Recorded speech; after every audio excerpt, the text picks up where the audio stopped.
உலக test cricket championship இறுதிப் போட்டிக்கான தென்னாப்பிரிக்க அணி அறிவிக்கப்பட்டிருக்கிறது. அண்மை செய்தியாக பார்த்து வருகிறோம். கூடுதல் விவரங்களோடு செய்தியாளர் சடையாண்டி இணைகிறார். சடையாண்டி, விவரங்கள். நந்தா, உலக டெஸ்ட் சாம்பியன்ஷிப் தொடரானது அடுத்த மாதம் 11ஆம் தேதி லண்டன் லார்ட்ஸ் மைதானத்தில் களை கட்ட காத்திருக்கிறது. இதில் ஆஸ்திரேலியா மற்றும் தென்னாப்பிரிக்க அணிகள் பலப்பரீட்சை நடத்துகின்றன.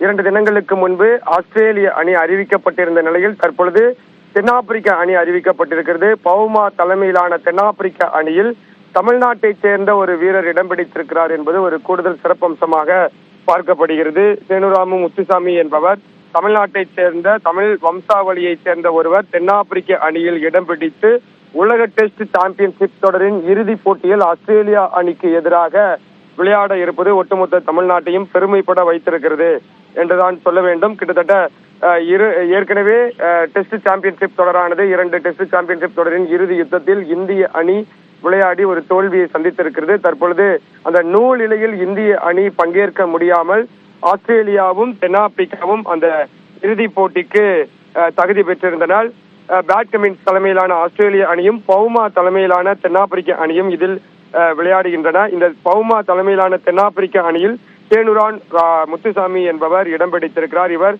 தமிழ் வம்சாவளியைச் சேர்ந்தவர். ஏற்கனவே 4 டெஸ்ட் போட்டிகளில் தென்னாப்பிரிக்க அணிக்காக விளையாடி இருக்கிறார். ஜூன் 11ஆம் தேதி லண்டன் லார்ட்ஸ் மைதானத்தில் நடைபெறக்கூடிய இந்த போட்டியில் இவர் களமிறங்க இருப்பது தமிழ் ரசிகர்களுக்கு, தமிழ்நாட்டை சேர்ந்தவர்களுக்கு ஒரு கூடுதல் சிறப்பம்சமாக பார்க்கப்படுகிறது. இந்திய அணி இந்த போட்டியில் விளையாடவில்லை என்றாலும் தமிழ்நாட்டை சேர்ந்த ஒருவர் இடம் பிடித்திருக்கிறார் என்பது ஒரு மகிழ்ச்சியான செய்தியாக இருக்கிறது. நந்தா, நன்றி சடையாண்டி விவரங்களுக்கு.